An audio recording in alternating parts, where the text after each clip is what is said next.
Okay, we're here today to show you how to assemble and get the most use out of the Kobra hollowing system.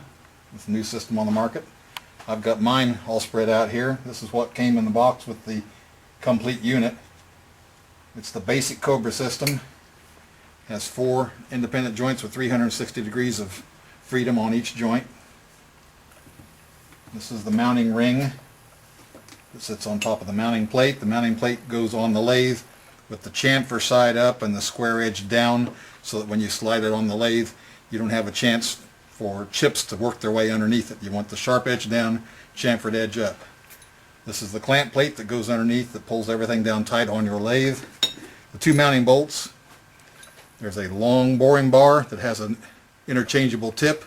This one has the high-speed steel tool coming out the end straight. There's also a tip that you can put in there that kicks the tool around on 22 degrees, and a tip that kicks the tool around on 45 degrees. We have the laser here. It's got battery box self-contained. The switch on the bottom of the battery box so that you just reach underneath there, turn it on. We'll be using the laser later on when I get into the finishing stages of the hollow form. Here's the handle that goes in the back of the basic Kobra system. This is the laser mount that will screw in the top of the Kobra system and hold the laser. This is the goalpost tool rest. Got a hardened top bar. One bar fits in your banjo just like all your other tool rests. The other bar has an adjustable foot to sit down on top of the banjo to give you good support and keep it good and level. It came with 3 Allen wrenches. I'll be using my own T-handle wrenches because I like them a lot better. That's pretty much the complete system.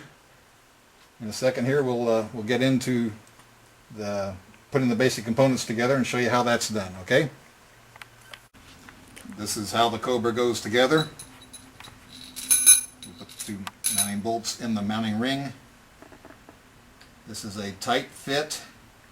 If you cock it, it won't go on, but if you get it started straight, it will go on really easily. So it is important that you start with it good and straight, or it won't go on. Tolerances are close. I'm going to let about 3/4 of an inch or so stick out the bottom side and snug this one screw down on the flat. There's flats on both sides for 2 screws to register against. The next item to go on is the mounting plate.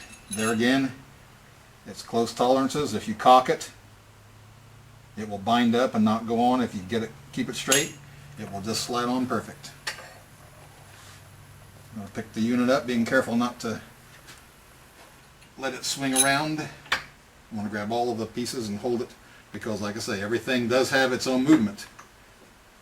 So keep it nice and tight in there.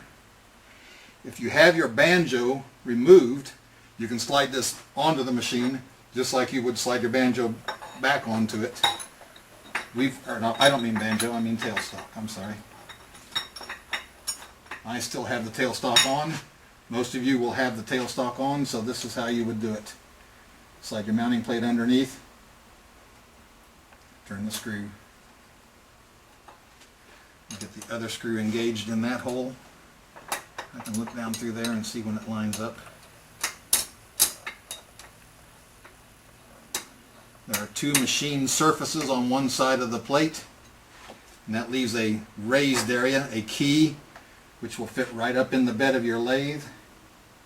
Right now I've pulled that up and got that key in there tight. There's very, very little adjustment now. Now I know that my clamping surfaces are fitting in there nice and tight. Everything lines up perfect. We get the boring bar.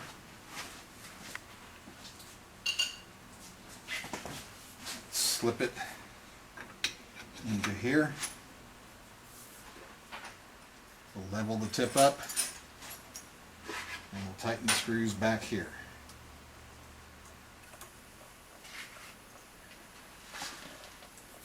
I'll swing this around. I have a center installed in the headstock. And we're just a little bit below center right now. So we'll loosen these two screws. And this is the first screw that I tightened. And I'll pull that up just enough to get that tool bit on center. And tighten that screw back into that flat on the main mounting post. Check it. We're still just a tiny bit below center.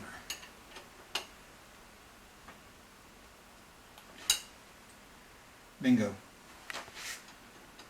Tighten the screw on the back side, tightens on the flat. This is an adjustment you will probably only have to make one time. From there on out, the Kobra system will go back on the lathe. Your boring bar will always be on center.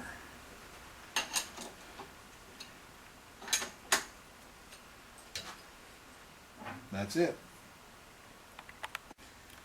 This is the last major component.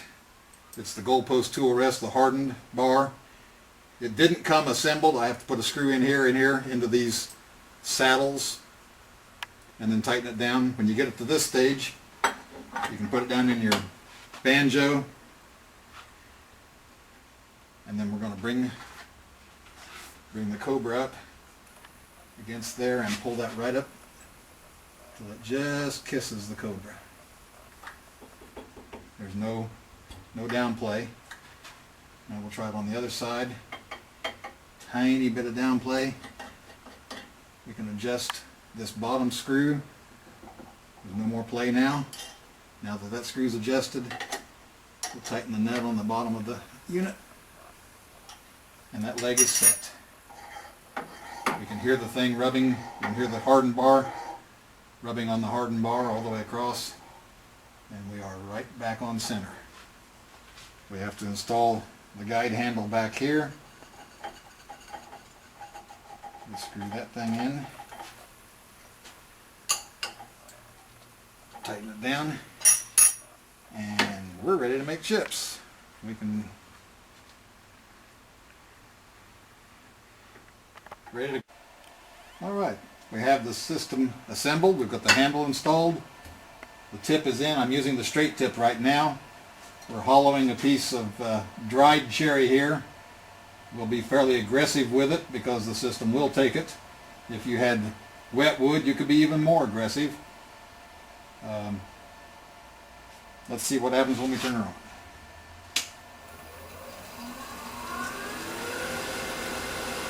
We'll get a little more RPM here.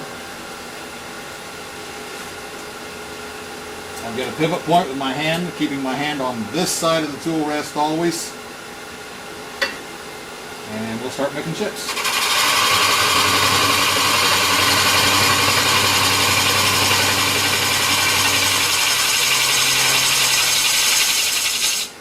I just moved about a 1/4 inch out of the bottom of that right there.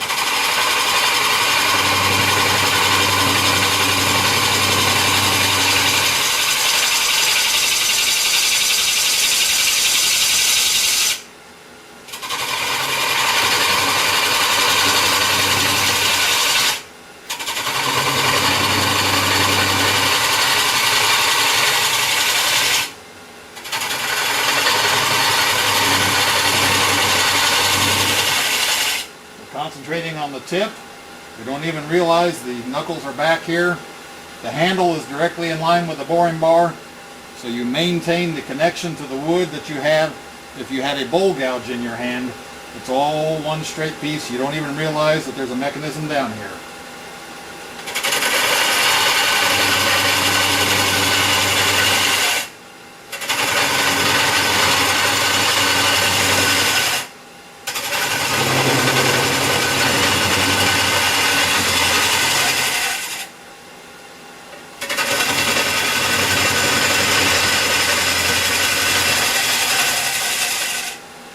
This is about like watching paint dry.